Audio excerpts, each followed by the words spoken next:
Hola a todos, bienvenidos al Plan de las Edades. Mi nombre es Jorge Luis Martínez, soy hijo de Dios, esposo y padre de 5. Y continuamos con nuestra sección de cada miércoles de ¿en qué creían los primeros cristianos? ¿Qué escribieron al respecto? Si no sabes de lo que estamos hablando, te invito a que puedas revisar el primer video donde hablamos un poquito de los escritos de los primeros cristianos que han quedado a través de la historia.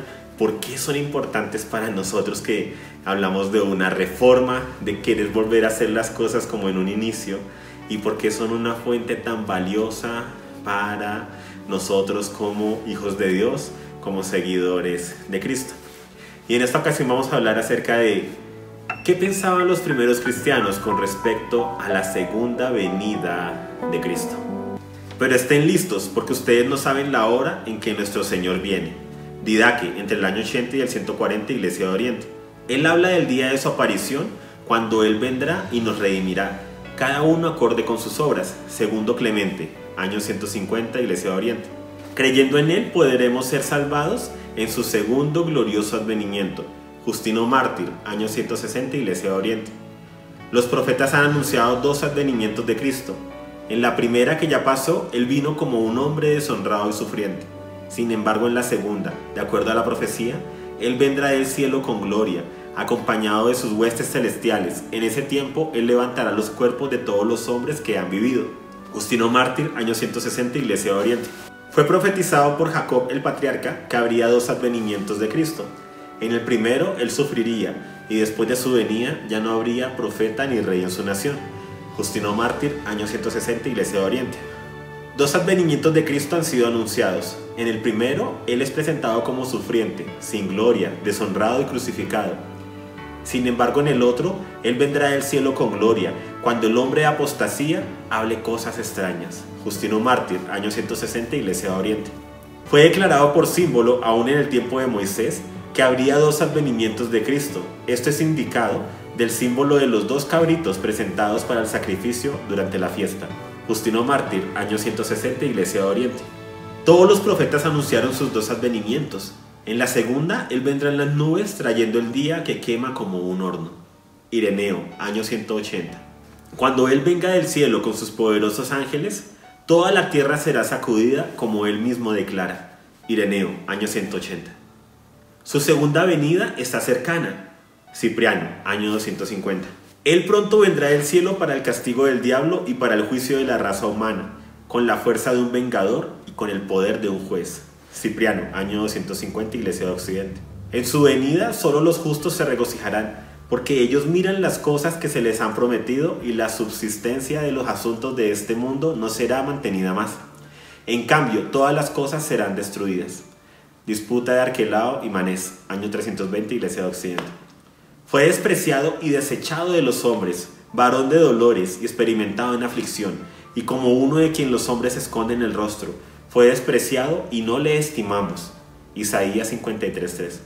He aquí, viene con las nubes y todo ojo le verá, aun los que le traspasaron, y todas las tribus de la tierra harán lamentación por él. Sí, amén.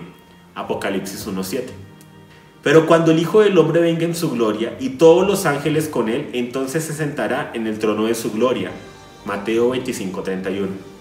Pues el Señor mismo descenderá del cielo con voz de mando, con voz de arcángel y con la trompeta de Dios.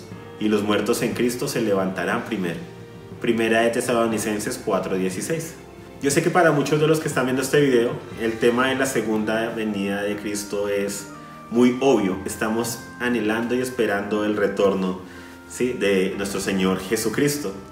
Pero en tiempos de la iglesia primitiva, había movimientos que se habían levantado de decir que ya la segunda venida había tenido lugar, que ya la resurrección de entre los muertos había tenido lugar, y estaban perturbando la fe de muchos. Incluso en Primera de Timoteo 2:18 lo expresa Pablo acerca de aquellos que perturban la fe de algunos con lo que dicen, de que ya hubo una resurrección.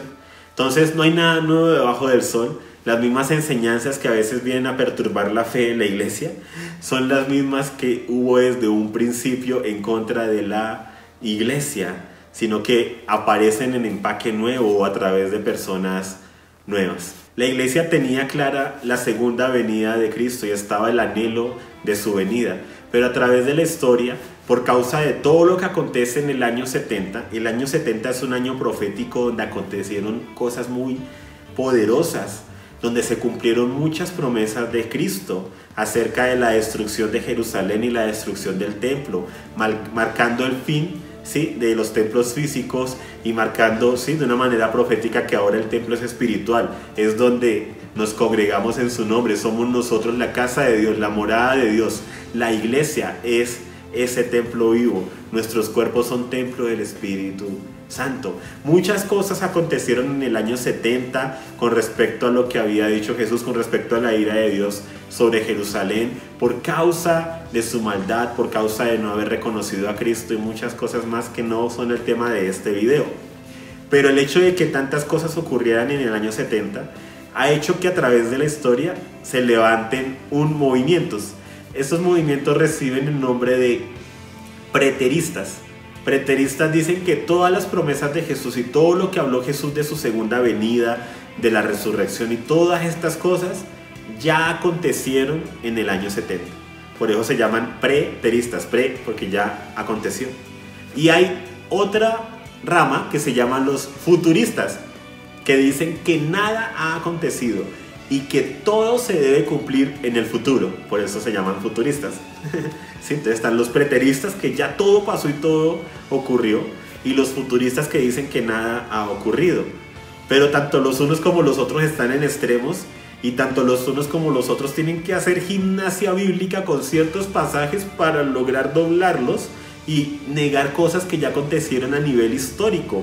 El año 70 aconteció. Lo que aconteció con Jerusalén marcó el cumplimiento de muchas cosas que el Señor había dicho, que no es el motivo de este video.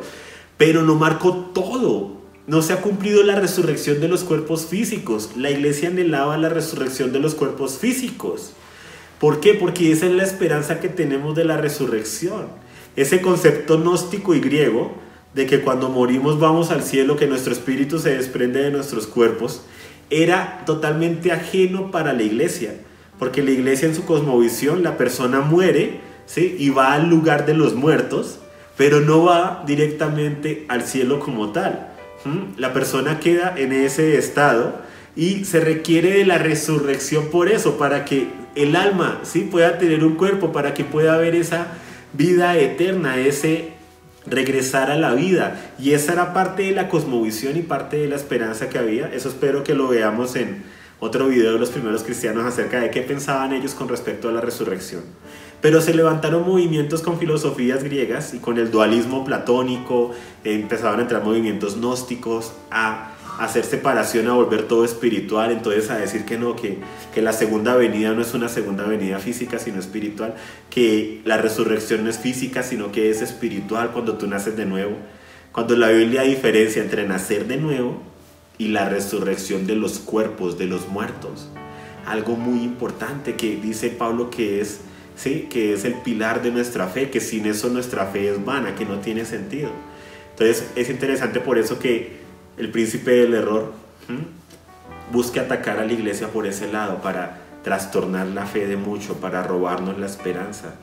Pero la esperanza que tenemos es esa, de su segunda venida. El Nuevo Testamento termina con el Espíritu y la iglesia diciendo: ven, Señor Jesús, ven pronto. Ven, el Espíritu y la amada dicen: ven, ¿cierto? Esa expresión que empezaron a acuñar los primeros cristianos, Maranata, ¿cierto? El Señor viene pronto, ven pronto, Señor, ven. El anhelo de que Él regrese, el anhelo de su segunda venida. Y es algo que esa esperanza quiere ser robada de la iglesia. Y siempre se ha mantenido así, se nos quiere robar esa esperanza y se nos quiere dejar sin esperanza. Porque si ya todo aconteció, si ya todas las cosas acontecieron, si ya hubo resurrección, si todo ya aconteció, ¿dónde quedamos parados? ¿Cuál es nuestra esperanza? ¿Dónde queda la fe, la esperanza y el amor? Si la esperanza, el que ya recibió lo que esperaba, ¿para qué lo espera más?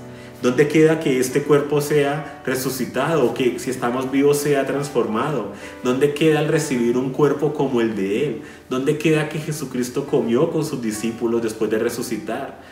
Que les mostró y lo podían tocar y palpar. ¿Dónde queda la resurrección de los muertos? ¿Dónde queda la esperanza de los salmistas? ¿Dónde queda la esperanza del pueblo de Israel de que Dios no iba a dejar su cuerpo en el sepulcro, que los iba a levantar? Sí, o sea, el concepto griego de que el espíritu continúa, sí, y va al cielo, va a donde Dios, separado de su cuerpo. Es muy interesante que incluso en los primeros siglos se atacó porque se consideraba una herejía el decir que el espíritu iba donde Dios o que iba al cielo.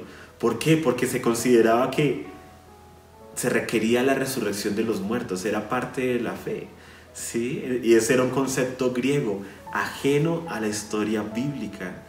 Hay cosas muy interesantes, por eso es tan importante y tan bonito estudiar nuestras Biblias primero que todo, porque las Biblias hablan claramente de esto. Yo sé que aquellos de ustedes que han leído sus Biblias dicen, pero la Biblia habla muy claramente de la segunda venida del Señor, de la voz de arcángel y de trompeta, de cómo viene Él, viene a gobernar, o sea, todo lo que acontece ahí, ¿cierto? ¿Cómo van a decir que ya aconteció? Pues hay movimientos que se levantan tomando versículos, tomando lo que aconteció en el año 70, pero lo llevan al extremo y es de decir que ya todo aconteció y nos dejan sin esperanza, sin la esperanza de que nuestros cuerpos van a resucitar en medio de problemas como los que estamos viviendo ahora, donde está muriendo mucha persona, mucha gente. ¿Cuál es la esperanza? De que aunque este cuerpo se deteriore, vamos a recibir de Él un nuevo cuerpo que no se va a deteriorar y que vamos a recibir de Él la promesa de la vida eterna. La vida eterna es conocerlo a Él aquí y ahora, pero también en Primera de Juan nos habla de la promesa de la vida eterna, de que va a haber esa resurrección, de que vamos a estar delante del trono en un gran juicio y todos vamos a ser juzgados según nuestras obras y que vamos a recibir ese cuerpo nuevo para estar con el Señor para siempre en esa nueva ciudad, la Nueva Jerusalén, que sí, tiene una aplicación espiritual, pero también habla de una realidad natural, habla de esa esperanza de verlo a Él, de recibirlo en las nubes, cuando Él regrese, de escuchar esa trompeta y de ser transformados, y de que las lágrimas que podamos derramar en este tiempo, Él mismo las va a enjuagar de nuestros ojos.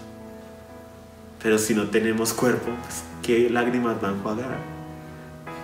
Si no hay resurrección, ¿en qué quedamos? Que nuestra fe se vuelve esta energía cósmica, esto inmaterial, y se vuelve algo que se diluye.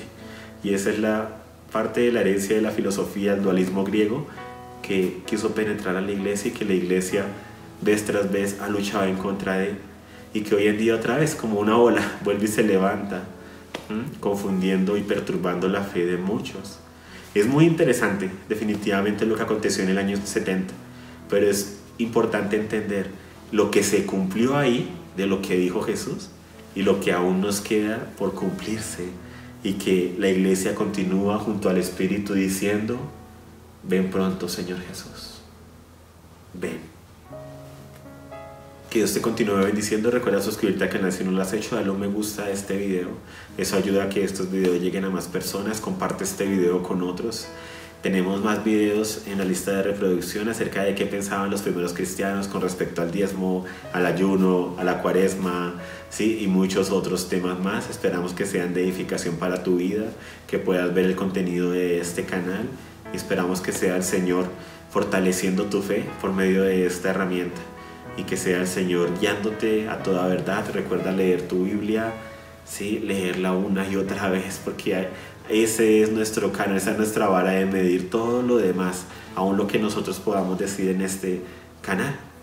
Esperamos que puedas tomar lo bueno, y lo que sea es de Jorge, lo que salga de mi carne, lo que sea opinión, dejarlo a un lado, pero que lo que es palabra de Dios permanezca para siempre. Recuerda que también tenemos página en Facebook e Instagram donde nos puedes buscar como El Plan de las Edades. Tenemos el canal de nuestra familia, A Big Happy Family, donde colocamos contenido para toda la familia. Todos los días estamos colocando una oración en este canal de 3 minutos donde bendecimos tu vida, la vida de tu familia y muchas otras cosas más. Esperamos que sea de bendición y edificación para tu vida y para la iglesia.